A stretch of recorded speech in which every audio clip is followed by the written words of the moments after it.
Salut, j'espère que vous allez bien. On est toujours confinés, alors on passe le temps. Moi je vais faire du pesto à l'ail des ours que j'ai découpé, récolté hier. Donc je vais vous partager comment je fais. Voilà, je vais retourner mon téléphone pour pouvoir vous montrer comment j'ai préparé les choses. J'arrive. Voilà, donc bienvenue chez moi dans ma cuisine. On va faire, comme je vous l'ai dit, du pesto à l'ail des ours. Donc ça, j'ai récolté hier.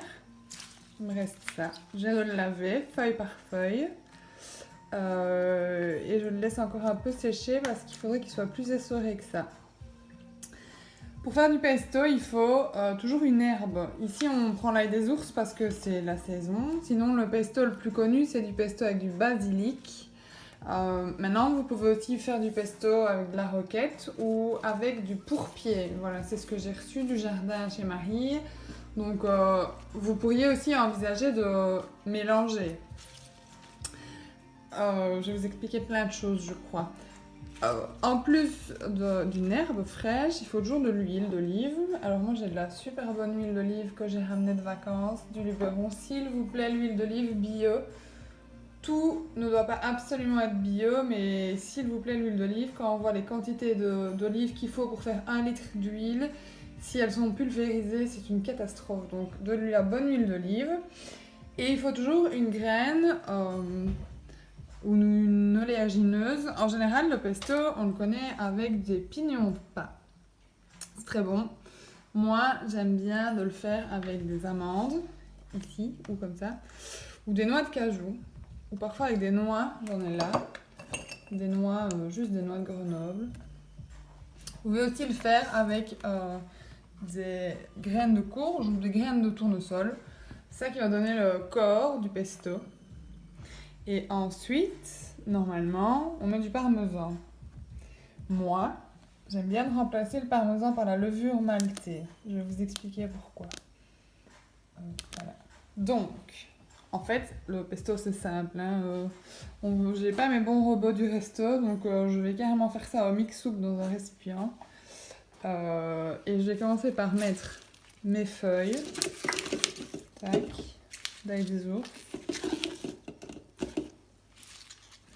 Je vais peut-être le faire en 2 fois, donc j'ai pas beaucoup. Donc feuilles d'ail des ours.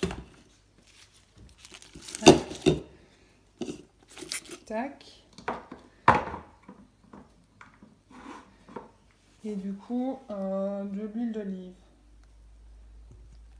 Pas trop peu, mais il faut un liquide pour pouvoir mixer. Donc je vais voir si ça raconte. Tac, j'ai qu'une main, je vous le raconte.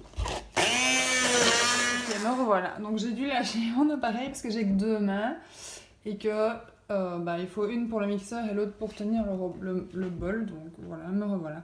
Donc j'ai mis toutes les feuilles, absolument toutes. Et j'ai mis au total l'équivalent de ça, d'huile d'olive. Et donc j'ai mixé. Voilà, magnifique. Alors déjà, plusieurs possibilités. Soit, là, c'est ok.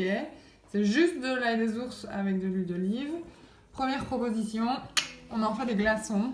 On remplit bien tout, on met dans le congèle.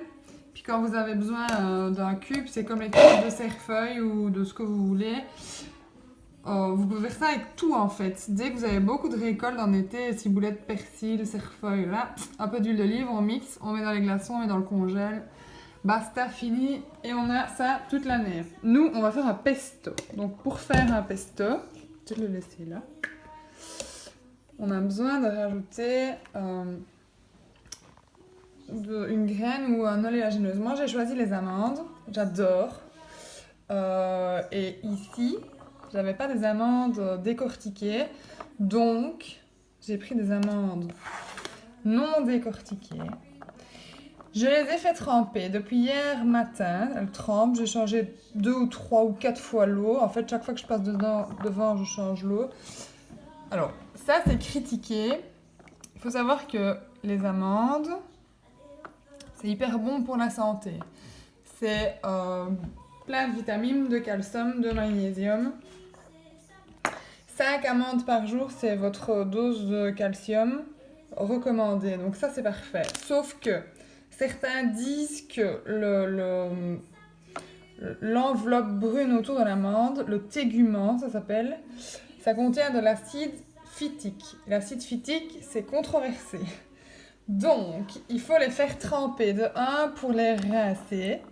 De 2, surtout pour les réhydrater, parce que l'amande, tous les fruits secs, tout ça en fait, c'est beaucoup mieux quand c'est passé dans l'eau. Et comme ça les réhydrate, ça leur redonne vie. Et ça peut commencer à germer. Et quand ça germe, c'est meilleur pour la santé. C'est mieux. Donc moi, je les ai fait tremper. Et je les ai quand même épluchés. Voilà, c'est facile, hein, ça prend quelques minutes. Et donc quand c'est épluché, on n'a pas le tégument dans le pesto, donc c'est un peu moins amer. Et c'est quand même un peu plus joli. Maintenant, ça que j'ai pas utilisé, je vais maintenant les sortir de l'eau, les mettre dans le frigo dans un petit ravier fermé. Ça se garde 3 jours. Et c'est bon comme ça. Comme elles sont réhydratées, qu'elles ont repris vie, ça se garde un peu moins longtemps que quand c'est séché. Voilà. Donc dans mon pesto, pour revenir à mon pesto, ça c'était le petit quart d'heure, la petite minute nutri. Pour revenir à mon pesto, dans mon pesto, je vais mettre des amandes. Tac. Je vais en mettre une trentaine. Tac. Tac. Même chose, je mixe tout. Voilà, donc même chose, j'avais besoin de mes 2 mains, donc j'ai tout mixé. Les amandes, ça fait un résultat comme ça. Donc c'est bien, vous voyez, c'est tout mixé dedans. Ça sent super bon. Ça, même chose, soit on s'arrête là et on a un pesto sans parmesan, soit on met du parmesan, on mixe et puis basta. Moi, je préfère mettre de la levure maltée. Alors, autre super aliment, la levure maltée, c'est un probiotique. Donc, ça veut dire que c'est super bon pour la santé. C'est bon pour vos intestins. Probiotique, ça veut dire redonne la vie. À l'inverse des antibiotiques. Donc, en cette période un peu anxiogène où tout le monde prend ses petits médocs, plutôt que de mettre du parmesan, je préfère mettre de la levure parce qu'il me semble que c'est meilleur pour la santé. C'est bon pour les ongles, c'est bon pour les cheveux, c'est anti-fatigue, c'est bon pour le système immunitaire.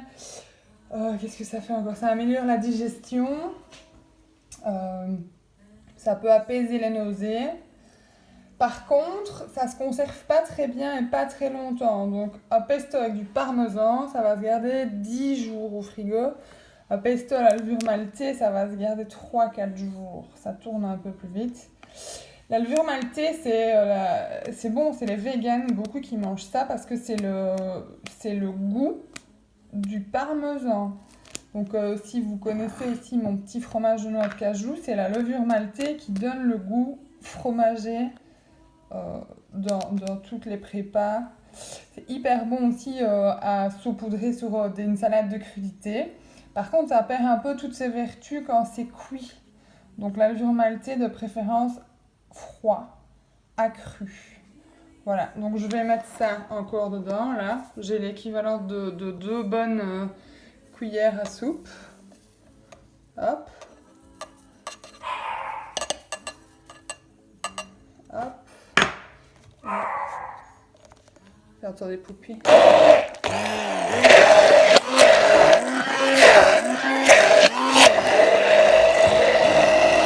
Voilà. Hop. Et là, j'ai un pesto. Poupée!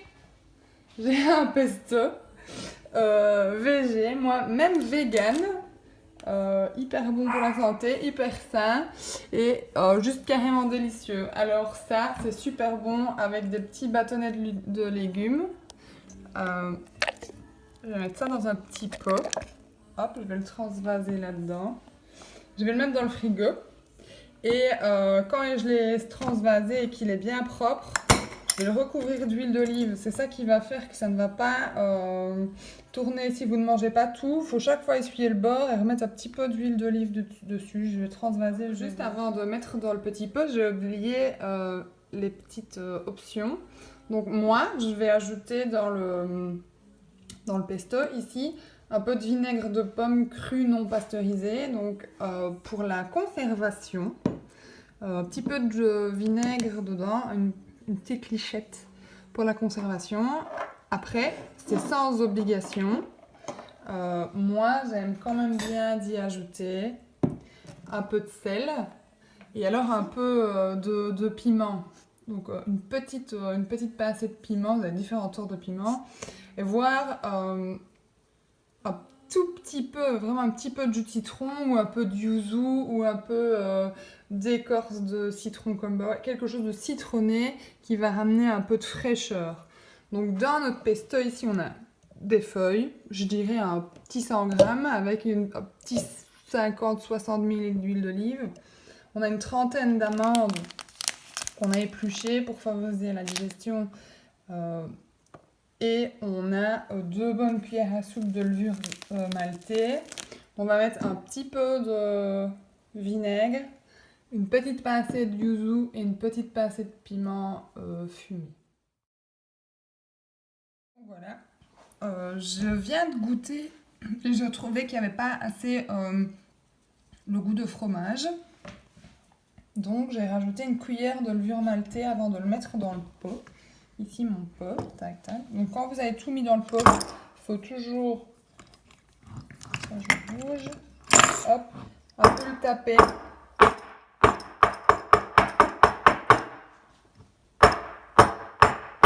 Pour faire sortir les bulles d'air et pour pas que ça pourrisse. Voilà. Alors je remets un petit peu d'huile d'olive au-dessus pour tout recouvrir. Ça c'est pour la déco parce que j'ai chopé des petits bourgeons. Je vais remettre un petit peu de levure, voilà, pour faire joli. Alors le petit pot ici, bien entendu, il est propre, il n'est pas sur lave-vaisselle. Et puis, idéalement, vous pouvez même les bouillanter dans une casserole de l'eau bouillante.